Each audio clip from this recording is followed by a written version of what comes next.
India lose the match and lose the series also, and Sri Lanka win the match by 110 runs. And as a result, तीन matches की जो ODI series थी against India 2-0 से win की, and after 27 years Sri Lanka beat India in a bilateral series back in 1997, जब last time जब श्रीलंका ने beat किया था इंडिया को बाय 3-0 से कामयाबी हासिल की थी ODI सीरीज में। And after this once again India Sri Lanka is a champion after 27 years।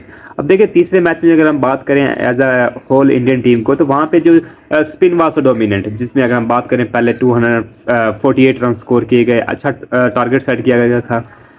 Aldous अच्छी बॉलिंग थी, रियान पराग अच्छे नजर आए, वाशिंगटन सुंदर ने विकेट्स ली, फिर कुलदीप यादव ने अच्छी बॉलिंग की। बट देखिए पहले इनिंग्स में जब स्पिनर्स डोमिनेंट थे, फिर दूसरी इनिंग्स में भी जब इंडिया बैटिंग पे आ रहा था, तो लग रहा था कि शायद जिस तरह इंडियन टीम जिस तरह कोलैप्स कर रही थी, जिस तरह पहले मैच में, फिर दूसरे मैच में जिस तरह इंडियन टीम ने 240 रन चेज नहीं कर सकी, तो देखिए अब लग रहा था कि शायद इंडियन टीम इसको मैनेज ना कर सके। सो इसी तरह फिर वेला लागे ने 5 विकेटें हासिल की, और एक अच्छी बॉलिंग के साथ, अच्छी लाइन ऑफ लेंथ के साथ इंडियन बैट्समैन को ट्रैप किया। और इस सीरीज में जो इंडियन बैटर्स है वो बहुत कंफ्यूज नजर आए, स्पेशली अगर हम बात करें पहले मैच में, अगर हम बात करें जब Shivam Dube single runs manage नहीं कर सकते, फिर इसी तरह Arshdeep Singh single runs manage नहीं कर सकते, as a result Indian team को इस मैच को लूज करना पड़ता है। सो दूसरे मैच में वंस अगेन अगर हम बात करें वैंदारे से 6 विकेटें हासिल करते हैं, वहाँ पे भी स्पिन वाज डोमिनेंट और इंडियन टीम बहुत कोलैप्स कर गई अगेंस्ट स्पिनर्स। फिर तीसरे मैच में अगेन विला लॉगे ने 5 विकेटें हासिल की, पहले मैच में भी इन्होंने अच्छी बॉलिंग की, 2 विकेटें हासिल की, 68 रन स्कोर किए, फिर तीसरे मैच में भी 5 विकेटें हासिल की। और इस तरह एक बहुत एक इम्प्रूव प्ले नज़र आए हमें इस सीरीज़ में। वेला लागे एक बहुत डोमिनेंट प्ले नज़र आए इस ट्री की विकेट्स पे। देखिए अब इंडियन टीम की जो कोलैप्स है वो बहुत एक अनएक्सपेक्टेड थे। जिस तरह देखिए चैंपियन टीम है 2023 का फाइनल ODI फाइनलिस्ट, फिर 24 की चैंपियन टीम। सो अब इस तरह की क्रिकेट एक्सपेक्ट नहीं कर सकते as a fan, as a cricketing expert. So वहाँ पे थोड़ी सी मिसकैलकुलेशन थी इंडियन साइड की तरफ से, जिस तरह इन्होंने इस मैच को लूज़ किया। देखिए रोहित शर्मा के लिए ये सीरीज़ बहुत आउटस्टैंडिंग थी, पहले दोनों इनिंग्स में दोनों मैचेस में बहुत अच्छे नजर आए, 50+ रन स्कोर की। इस मैच में भी आल्दो अच्छे थे, स्टार्ट अच्छा दिया श्रीलंका इंडियन टीम को, जब पावर प्ले में 70+ रन स्कोर करती है Indian team. So after this जो after a power play Indian team जिस तरह विराट कोहली स्पेशली रन नहीं कर रहे, सो दैट्स द रीज़न कि जिस वजह से मिडिल ऑर्डर और लोअर ऑर्डर रन नहीं कर रहे।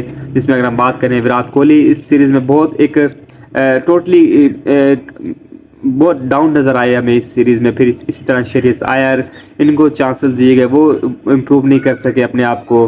फिर इसी तरह ऋषभ पंत को तीसरे मैच में एक चांस दिया गया, वो भी रन नहीं कर सके। के राहुल को पहले 2 मैचेस में प्लेइंग 11 में इंक्लूड किया गया, वो भी रन नहीं कर सके। सो देखिए फिर शिवम दुबे के लिए सीरीज़ भी इतनी ज़्यादा एक अच्छी नहीं रही। पहले मैच में उन्होंने थोड़ा सा अच्छा स्कोर किए थे, बट एट द एंड उन्होंने इस तरह एक मिस्टेक से पहले मैच को भी लूज़ करना पड़ा। फिर दूसरे मैच में वो विदाउट एनी रन, फिर तीसरे मैच में भी कोई इस तरह खातर खार रन नहीं कर सके।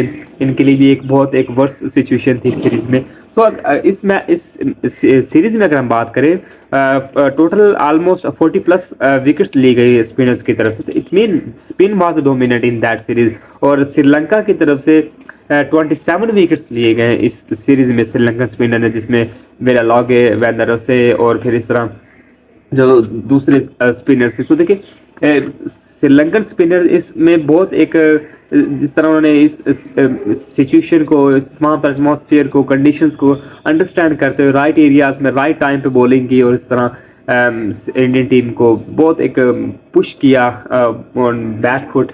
एंड एज अ रिजल्ट वह तीसरा मैच में 110 रन से लूज़ करना पड़ा इंडियन टीम को।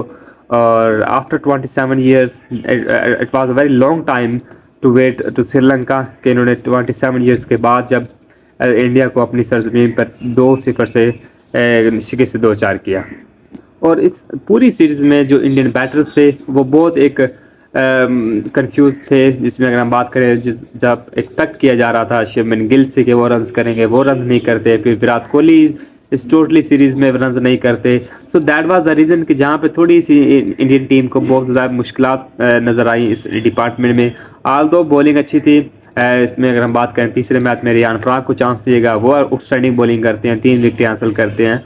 फिर पहले मैच में भी अच्छी बॉलिंग करते हैं वाशिंगटन सुंदर और कुलदीप यादव। फिर दूसरे मैच में भी स्पिन अच्छी बॉलिंग करते हैं स्पिनर्स, और स्पेशली इस सीरीज़ में फास्ट बॉलर्स के लिए तो सिचुएशन इस तरह अडॉप्टेबल नहीं थी, और फास्ट बॉलर से आप एक्सपेक्ट नहीं कर सकते कि इस तरह आपको अच्छा परफॉर्म कर सके। बट स्पिनर्स के लिए बहुत एक ट्रिकी विकेट थी, जहाँ पे स्पिन बॉल स्पिन भी कर रहा था, वहाँ पे जिस तरह बॉल रिवर्स भी हो रही थी। So in that sense spinner Sri Lankan spinner was dominate over Indian spinners, क्योंकि जिस तरह एटमॉस्फेयर, जिस तरह कंडीशंस इनको अवेयरनेस थी वहाँ पे, it was much more better from Indian spinners, and as a result Sri Lanka after 27 years win the series by 2-0, and that was very good performances by team Sri Lanka.